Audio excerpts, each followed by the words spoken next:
कि किहड़ी कार्रवाई कराउण जा रहे हो, किहड़े लोकां दे उपर कार्रवाई करवाउण जा रहे हो? उस केस ਦੇ ਵਿੱਚ ਮੌਕੇ ਤੇ ਸਾਰਾ ਕੁਝ ਪੁਲਿਸ ਮੌਜੂਦ ਸੀਗੀ। ਉਹਨਾਂ ਨੇ ਅਰੈਸਟ ਵਗੈਰਾ ਪਾ ਲਈ ਸੀ। ਪਾਰਟਿਕੂਲਰ ਕਮਿਊਨਿਟੀ ਨੂੰ ਪਹਿਲਾਂ ਤਾਂ ਉਹਦੀ ਪਰਸੈਂਟੇਜ ਦੱਸਦੇ ਆ ਵੀ 1-2% ਨੇ, ਤੇ ਫਿਰ ਸ਼ਰੇਆਮ ਥ੍ਰੈਟ ਦਿੰਦੇ ਆ ਘਰਾਂ ਚੋਂ ਕੱਢ ਕੇ ਮਾਰ ਦਾਂਗੇ, ਇੱਕ ਵੀ ਜਿਉਂਦਾ ਨਹੀਂ ਰਹਿਣ ਦੇਣਾ। ਇਹ ਜਿਹੜਾ ਕੋਈ ਕਰਾ ਰਿਹਾ, ਇਹਦੇ ਵਿੱਚ ਤੁਹਾਨੂੰ ਰਿਟਨ ਕਿਸੇ ਕੰਪਲੇਂਟ ਦੀ ਲੋੜ ਨਹੀਂ। ਪੁਲਿਸ ਅਫੀਸ਼ੀਅਲ ਚਾਹੁਣ ਤਾਂ ਸਿੱਧਾ ਹੀ FIR ਜਿਹੜੀ ਆ ਉਹ ਦਰਜ ਕਰ ਸਕਦੇ। 4 ਨਵੰਬਰ ਨੂੰ ਜਿਹੜੀ ਇਵੈਂਟ ਹੋਈ ਸੀਗੀ, ਸੁਧੀਰ ਸੂਰੀ ਦੀ ਕਿਲਿੰਗ ਹੋਈ ਸੀ, ਉਹ ਤੋਂ ਬਾਅਦ ਜਿਹੜੀ ਇਹਨਾਂ ਨੇ ਬਿਆਨਬਾਜ਼ੀ ਦਿੱਤੀ, ਤੇ ਉਹਦੇ ਵਿੱਚ ਇਕੱਲੀ ਬਿਆਨਬਾਜ਼ੀ ਨਹੀਂ ਦਿੱਤੀ, 5 ਤੋਂ 7 ਜਣਿਆਂ ਦਾ ਇਹਨਾਂ ਦਾ ਮੌਬ ਸੀਗਾ ਪ੍ਰੋਪਰ। 2 ਤਰ੍ਹਾਂ ਦੇ ਕ੍ਰਾਈਮ ਕਮਿਟ ਕੀਤੇ। ਇੱਕ ਤਾਂ ਜਿਹੜਾ ਉਸ ਵੇਲੇ ਉੱਥੋਂ ਦੀ ਅਰੈਸਟ ਹੋ ਗਿਆ, ਜਿਹਦੀ ਅਰੈਸਟ ਪੈ ਗਈ, ਉਹਦੀ ਫੈਮਿਲੀ ਦੇ ਅਗੇਂਸਟ ਇਹਨਾਂ ਨੇ ਕ੍ਰਾਈਮ ਕਮਿਟ ਕੀਤਾ। ਉਹਨਾਂ ਦੀਆਂ ਦੁਕਾਨਾਂ ਨੂੰ ਅੱਗ ਲਾ ਦਿੱਤੀ। ਤਾਂ ਜਿਹੜਾ ਸੁਧੀਰ ਸੂਰੀ ਹੈ, ਉਹਦੇ ਰਾਹ 'ਤੇ ਹੀ ਅੱਗੇ ਤੁਰ ਪਏ। ਉਹ ਵੀ ਆਹੀ ਕਹਿੰਦਾ ਹੁੰਦਾ ਸੀ 1% 2%। ਸੁਧੀਰ ਸੂਰੀ ਦੀ ਮੌਤ ਤੋਂ ਬਾਅਦ ਜਿਹੜਾ ਡਾਟਾ ਤੁਸੀਂ ਇਕੱਤਰ ਕਰਕੇ ਸ਼ਿਕਾਇਤਕਰਤਾ ਬਣਦੇ ਹੋ, ਤਾਂ ਕੀ ਲੱਗਦਾ ਕਿ ਕਾਰਵਾਈ ਦੇ ਵਿੱਚ ਇੰਨੀ ਦੇਰ ਨੂੰ ਕੀ ਮੰਨਿਆ ਜਾਵੇ? ਅਸੀਂ ਨਿਆਂ ਪ੍ਰਣਾਲੀ ਦੇਖੀਏ ਤਾਂ ਜਸਟਿਸ ਇੱਥੇ ਬੜਾ ਡਿਲੇਡ ਆ। ਇਹ ਤਾਂ ਫਿਲਹਾਲ ਚਲੋ ਉਹਨਾਂ ਨੇ ਕਿਹਾ ਸੀ ਕਿ ਤੁਸੀਂ ਥੋੜ੍ਹਾ ਵੇਟ ਕਰ ਲਓ, FIR ਤੇ ਹੋਊਗੀ, ਅਸੀਂ ਆਪਣੀ ਕਾਰਵਾਈ ਕਰ ਰਹੇ ਹਾਂ। ਫਿਲਹਾਲ FIR ਰਜਿਸਟਰ ਹੋ ਗਈ ਹੈ ਜੀ।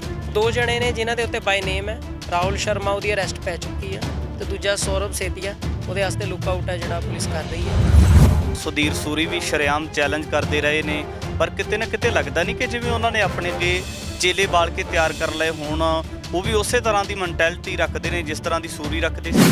ਕੁਝ ਬੰਦੇ ਇੱਥੇ ਸਿਰਫ ਸਿਕਿਉਰਿਟੀ ਲੈਣ ਦੇ ਪਰਪਸ ਦੇ ਨਾਲ ਇਹ ਸਾਰਾ ਕੁਝ ਕਰ ਰਹੇ ਆ, ਹੇਟ ਸਪੈਲ ਕਰ ਰਹੇ ਆ, ਹੇਟ ਮੌਂਗਰਿੰਗ ਕਰ ਰਹੇ ਆ। ਪ੍ਰਸ਼ਾਸਨ ਹੈ ਜੇ ਚਾਹਵੇ ਕੀ ਨਹੀਂ ਕਰ ਸਕਦਾ? ਕਿ ਪ੍ਰਸ਼ਾਸਨ ਇਕੱਲਾ ਵਿਸਾਖੀ ਦੇ ਉੱਤੇ ਸਿਰਫ ਸੰਗਤਾਂ ਦੀਆਂ ਤਲਾਸ਼ੀਆਂ ਲੈਣ ਵਾਸਤੇ ਹੀ ਰੱਖਿਆ ਹੋਇਆ ਇਹਨਾਂ ਨੇ? ਗੁਰਦੁਆਰਾ ਦੂਖ ਨਿਵਾਰਨ ਸਾਹਿਬ ਪਟਿਆਲਾ ਦੇ ਵਿੱਚ ਘਟਨਾ ਵਾਪਰ ਜਾਂਦੀ ਹੈ, ਤੇ ਇਸ ਪਿੱਛੇ ਜਿਹੜੀਆਂ ਤਾਕਤਾਂ ਨੇ ਜਾਂ ਸਾਜ਼ਿਸ਼ਾਂ ਨੇ, ਉਹ ਕਿਹੜੀਆਂ ਹੋ ਸਕਦੀਆਂ ਨੇ ਤੁਹਾਡੇ ਮੁਤਾਬਿਕ? ਜਿਹੜਾ ਸਾਰੀਆਂ ਸੈਂਸਿਸ ਦੇ ਵਿੱਚ ਸਭ ਕੁਝ ਕਮਿਟ ਕਰ ਰਿਹਾ, ਉਹ ਮੈਂਟਲੀ ਇਨਸਟੇਬਲ ਹੋ ਜਾਂਦਾ ਪ੍ਰਸ਼ਾਸਨ ਦੇ ਹੱਥਾਂ ਦੇ ਵਿੱਚ। ਤੇ ਕ੍ਰਿਮੀਨਲ ਕਨਸਪੀਰੇਸੀ ਦੇ ਵਿੱਚ ਜੇ ਅਸੀਂ ਦੇਖੀਏ, ਉਹਦੇ ਨਾਲ ਦੇ ਹੋਰ ਬੰਦੇ ਹੀ ਨਹੀਂ। ਉਹ ਇਕੱਲਾ ਬੰਦਾ ਇੰਨਾ ਕ੍ਰਾਈਮ ਨਹੀਂ ਕਮਿਟ ਕਰ ਸਕਦਾ, ਉਹਦੇ ਨਾਲ ਜਿਹੜੇ ਬੰਦੇ ਆ ਪ੍ਰੋਪਰ ਪੁਲਿਸ ਦੀ ਰਿਪੋਰਟਿੰਗ। ਤੇ ਇਹ ਵੀ ਗੌਰ ਕਰਨ ਵਾਲੀ ਗੱਲ ਹੈ ਕਿ ਕਿਹੜਾ ਆਫੀਸਰ ਕਿੱਥੇ ਪੋਸਟਿੰਗ ਤੇ ਹੈ, ਤੇ ਉਹਦੇ ਵੇਲੇ ਬੇਅਦਬੀਆਂ ਹੋਈਆਂ। ਕੁਝ ਪਾਰਟਿਕੂਲਰ ਆਫੀਸਰਸ ਹੈ ਜਿਹੜੇ ਜਦੋਂ ਆਉਂਦੇ ਆ, ਉਹ ਚਾਰਜ ਸਾਂਭਦੇ ਆ, ਉਦੋਂ ਹੀ ਬੇਅਦਬੀਆਂ ਹੋਈਆਂ। ਹੁਣ ਰਸਤਾ ਕੀ ਹੈ? ਜਿਹੜੇ ਲੋਕ ਬੇਅਦਬੀ ਕਰਨ ਦੀ ਮਨਸ਼ਾ ਲੈ ਕੇ ਆਉਂਦੇ ਆ, ਉਹਨਾਂ ਦੇ ਵਾਸਤੇ ਰਸਤਾ ਕਿਸ ਤਰ੍ਹਾਂ ਦਾ ਅਖਤਿਆਰ ਕਰਨ ਦੀ ਲੋੜ? ਗੁਰੂ ਘਰ 'ਚ ਜਿਹੜਾ ਜਿੱਦਾਂ ਦੀ ਭਾਵਨੀ ਲੈ ਕੇ ਆਉਂਦਾ, ਉਦਾਂ ਦਾ ਹੀ ਫਲ ਪਾ ਲੈਂਦਾ। ਫਿਰ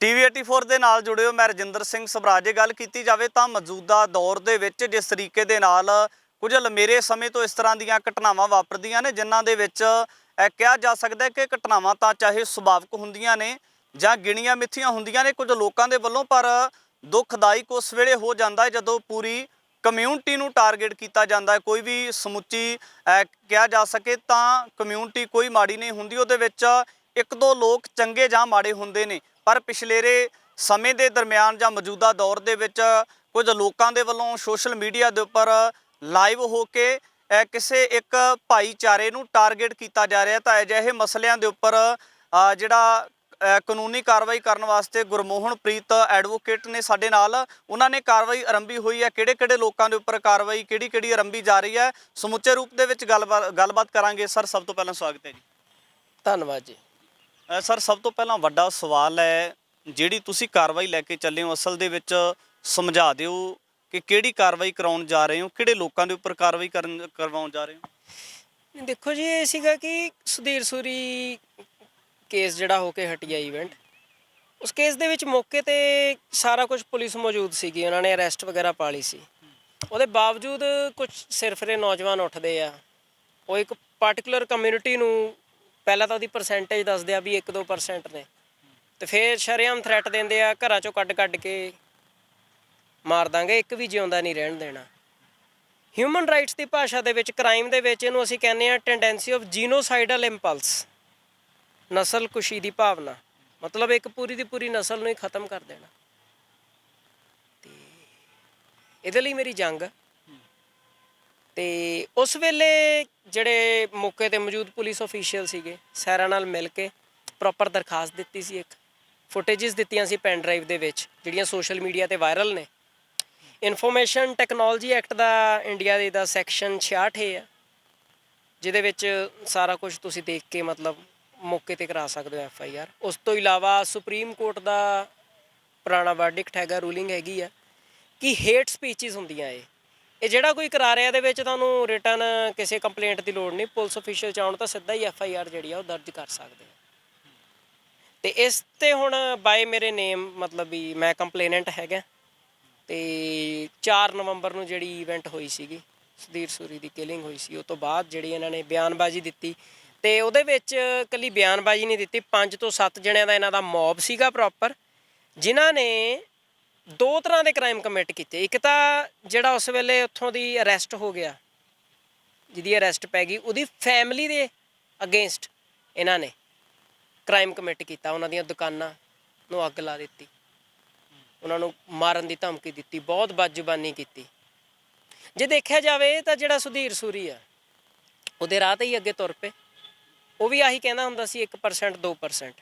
ਜੇ ਉਸ ਵੇਲੇ ਉਹਨੂੰ ਪ੍ਰੋਪਰਲੀ ਕਾਨੂੰਨ ਬਣਦੀਆਂ ਸਜ਼ਾਵਾਂ ਦਿੰਦਾ ਤਾਂ ਹੋ ਸਕਦਾ ਅੱਜ ਆਹ ਦਿਨ ਨਾ ਹੁੰਦੇ। ਸੋ ਸਾਡੀ ਉਹ ਕੋਸ਼ਿਸ਼ ਸੀਗੀ, ਸਾਨੂੰ ਬਹੁਤ ਜਣਿਆਂ ਨੇ ਕਿਹਾ ਕਿ ਉਹਨੇ ਮਾफ़ੀ ਮੰਗ ਲਈ ਆ, ਕੁਛ ਕਰ ਲਿਆ, ਬਟ ਇਹ ਚੀਜ਼ ਮੈਨੂੰ ਨਹੀਂ ਲੱਗਦਾ ਕਿ ਇੱਕ ਮਾफ़ੀ ਜਿਹੜੀ ਹੈ, ਮਤਲਬ ਜਦੋਂ ਵੀ ਕਿਸੇ ਮੈਜੋਰੀਟੇਰੀਅਨ ਬੰਦੇ ਨੂੰ, ਕਮਿਊਨਿਟੀ ਨੂੰ, ਇੱਕ ਮਾਈਨੋਰਿਟੀ ਦੇ ਅਗੇਂਸਟ ਗੁੱਸਾ ਆਊਗਾ ਤੇ ਉਹ ਇਹ ਕਹਿ ਦੂਗਾ ਕਿ ਇਹਨੂੰ ਖ਼ਤਮ ਕਰ ਦੇਣਾ ਆ ਜਾਨੋ, ਇਹ ਚੀਜ਼ ਹਜਮ ਨਹੀਂ ਹੁੰਦੀ। 84 ਦੇ ਵਿੱਚ ਵੀ ਤਾਂ ਹੀ ਹੋਇਆ। ਫਿਰ ਉਹਨਾਂ ਨੂੰ ਰਿਓਟਸ ਕਿਹਾ ਗਿਆ, ਦੰਗੇ ਕਿਹਾ ਗਿਆ, ਜਿਹੜੇ ਨਸਲਕੁਸ਼ੀ ਸੀ, ਜੀਨੋਸਾਈਡ ਸੀ।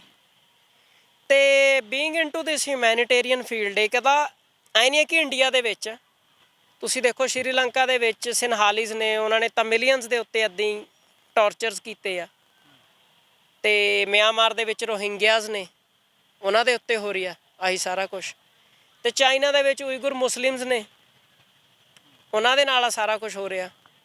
ਤੇ ਰਵਾਂਡਾ ਅਫਰੀਕਨ ਕੰਟਰੀ ਆ, ਉੱਥੇ ਤੂਤੂ ਹੁਟਸੀ ਟਰਾਈਬ ਆਪਸ 'ਚ ਉਹ ਨਸਲਕੁਸ਼ੀ ਦਾ ਅੱਗੇ ਪ੍ਰਕੋਪ ਝੇਲ ਚੁੱਕੇ ਨੇ।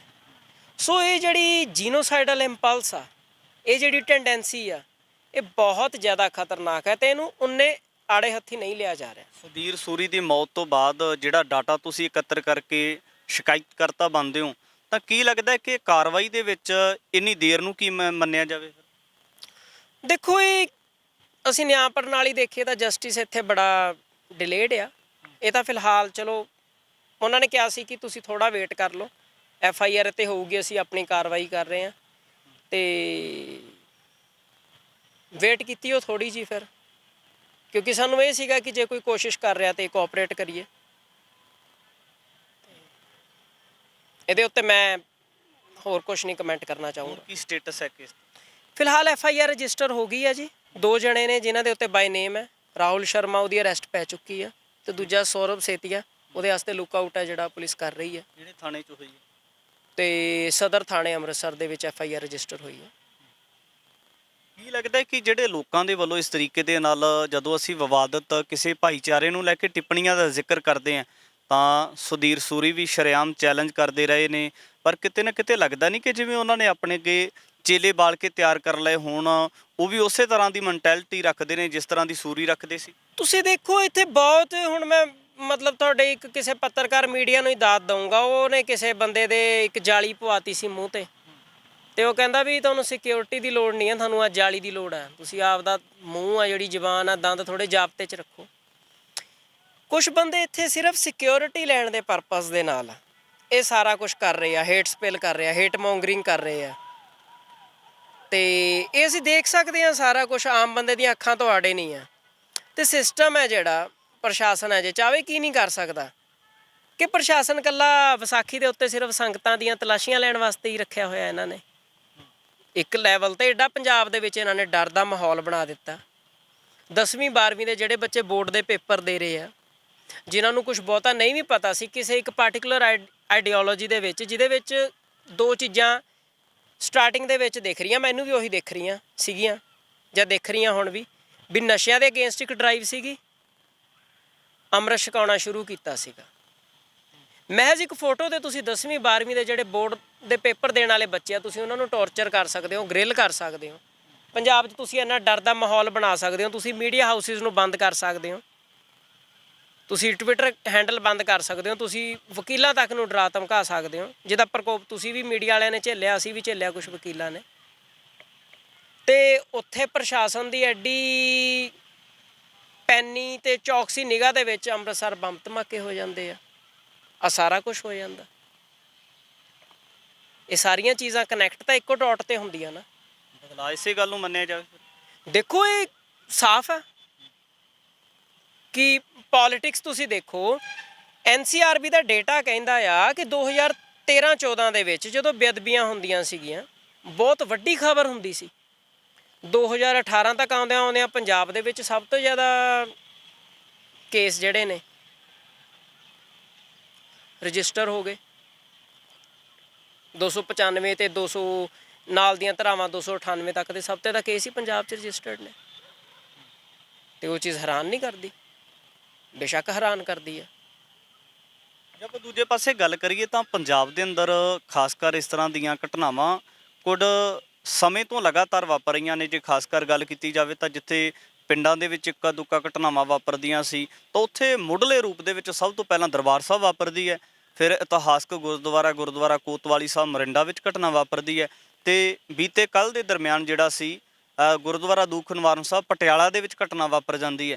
ਤੇ ਇਸ ਪਿੱਛੇ ਜਿਹੜੀਆਂ ਤਾਕਤਾਂ ਨੇ ਜਾਂ ਸਾਜ਼ਿਸ਼ਾਂ ਨੇ ਉਹ ਕਿਹੜੀਆਂ ਹੋ ਸਕਦੀਆਂ ਨੇ ਤੁਹਾਡੇ ਮੁਤਾਬਕ? ਇੱਕ ਘਟਨਾ ਹੋਰ ਤੁਸੀਂ ਇਹਦੇ ਵਿੱਚੋਂ ਮਿਸ ਕਰ ਗਏ ਹੋ। ਸਿੱਖੀ ਦਾ ਧੁਰਾ ਪੰਜਵੇਂ ਪਾਤਸ਼ਾਹ ਦੀ ਸ਼ਹਾਦਤ ਤੋਂ ਬਾਅਦ ਸਾਨੂੰ ਅਕਾਲ ਤਖਤ ਮਿਲਿਆ, ਤੇ ਨੌਵੇਂ ਪਾਤਸ਼ਾਹ ਦੀ ਸ਼ਹਾਦਤ ਤੋਂ ਬਾਅਦ ਸਾਨੂੰ ਤਖਤ ਸ਼੍ਰੀ ਕੇਸਗੜ੍ਹ ਸਾਹਿਬ ਮਿਲਿਆ। ਇੱਕ ਘਟਨਾ ਉੱਥੇ ਵੀ ਹੁੰਦੀ ਆ, ਇੱਕ ਸਿਰ ਫਿਰਾ ਆਉਂਦਾ, ਮਹਾਰਾਜ ਦੀ ਤਾਬਿਆ ਸਿਗਰਟ ਬਾਲ ਕੇ ਸਿੱਟਦਾ। ਉਸ ਘਟਨਾ ਬਾਰੇ ਛੋਟਾ ਜਿਹਾ ਹਿੰਟ ਦੇ ਕੇ ਜਾ ਰਿਹਾ ਤੁਹਾਨੂੰ, ਜਲਦੀ ਖੁਲਾਸੇ ਕਰਾਂਗੇ। ਜਿਹੜਾ ਬੰਦਾ ਆਪਦੀ ਇਨੋਵਾ ਕ੍ਰਿਸਟਾ ਦੇ ਵਿੱਚ ਆਪਦਾ ਬਟੂਆ ਥੱਲੇ ਰੱਖ ਕੇ ਜਾ ਰਿਹਾ, ਜਿਹਦੇ 'ਚ 7000 ਪਲੱਸ ਕੈਸ਼ ਹੈ, ਜਿਹੜਾ ਬੰਦਾ ਕੰਟੀਨਿਊਸਲੀ ਆਪਣੀ ਵਾਈਫ ਤੇ ਆਪਣੇ ਫਾਦਰ ਦੇ ਨਾਲ ਇਨ ਕੰਟੈਕਟ ਆ, ਫਾਦਰ ਉਹਦਾ ਜਿਹੜਾ ਬਲਾਤਕਾਰੀ ਬਾਬਾ ਇਹਦੀ ਕਮੇਟੀ ਦੇ ਵਿੱਚ ਕਿਸੇ 'ਚ ਸ਼ਾਮਲ ਆ, ਜਿਹੜੀ ਉਹਦੀ ਪਤਨੀ ਆ ਉਹਨੇ ਇਹਦੇ ਇੰਸਟੀਟਿਊਸ਼ਨਸ 'ਚੋਂ ਡਿਗਰੀਜ਼ ਕੀਤੀਆਂ ਆਪਣੀਆਂ ਸਾਰੀਆਂ। ਉਹ ਬੰਦਾ ਜਿਹੜਾ ਸਾਰੀਆਂ ਸੈਂਸਿਸ ਦੇ ਵਿੱਚ ਸਭ ਕੁਝ ਕਮਿਟ ਕਰ ਰਿਹਾ, ਉਹ ਮੈਂਟਲੀ ਇਨਸਟੇਬਲ ਹੋ ਜਾਂਦਾ ਪ੍ਰਸ਼ਾਸਨ ਦੇ ਹੱਥਾਂ ਦੇ ਵਿੱਚ। ਤੇ ਇਸ ਤੋਂ ਜ਼ਿਆਦਾ ਫਿਲਹਾਲ ਮੈਂ ਨਹੀਂ ਤੁਹਾਨੂੰ ਦੱਸੂਗਾ, ਹੋਰ ਤੱਥ ਮੈਂ ਲੈ ਕੇ ਆਊਂਗਾ ਅੱਗੇ। ਤੇ ਇਹ ਚੀਜ਼ਾਂ ਹੈਰਾਨ ਨਹੀਂ ਕਰਦੀਆਂ? ਸ਼ਰੇਆਮ ਦਿਖ ਰਿਹਾ।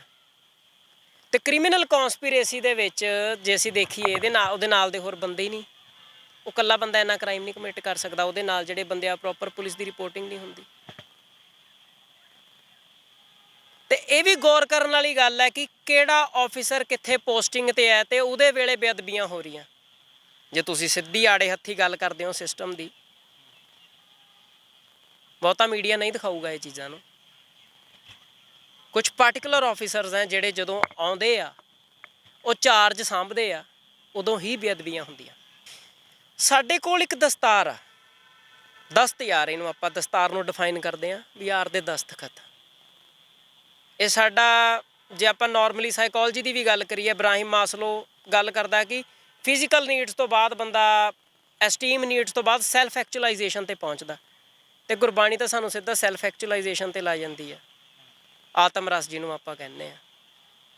ਤੇ ਉਹਦੇ ਵਿੱਚ ਕੀ ਹੈ ਕਿ ਜੇ ਜਿਉਂਦਿਆਂ ਜਿਹੜੀ ਆ ਪੱਤ ਲੱਥੀ ਜਾਂਦੀ ਆ ਤੇ ਉਹ ਜੀਣਾ ਨਹੀਂ ਹੁੰਦਾ। ਸੋ ਉਹ ਸੋਲ ਦੇ ਉੱਤੇ ਅਟੈਕ ਕੀਤਾ ਜਾ ਰਿਹਾ, ਬਾਰ-ਬਾਰ ਕੀਤਾ ਜਾ ਰਿਹਾ। ਹਰ ਵਾਰੀ ਕੋਰ ਪਰਖੀ ਜਾ ਰਹੀ ਆ ਵੀ ਕਿੰਨਾ ਕੁ ਫਰਸਟਰੇਟ ਹੋਣਗੇ, ਕੀ ਕਰਨਗੇ। ਇਹ ਵੇਲਾ ਸ਼ਾਂਤ ਰਹਿ ਕੇ ਐਜੂਕੇਸ਼ਨਲ ਪਰਸਪੈਕਟਿਵਸ ਤੇ ਵਰਕ ਕਰਨ ਦਾ ਆ, ਬਾਣੀ ਪੜ੍ਹਨ ਦਾ ਆ। ਇਸ ਤੋਂ ਗੰਦਾ ਵੇਲਾ ਹੰਢਾਇਆ।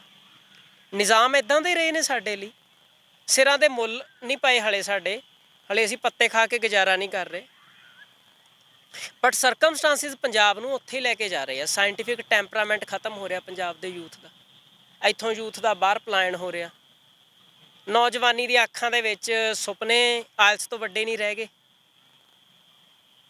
ਫਿਰ ਪੰਜਾਬ ਦੇ ਯੂਥ ਦੀ ਕਿਰਦਾਰਕੁਸ਼ੀ ਕੀਤੀ ਜਾ ਰਹੀ ਹੈ।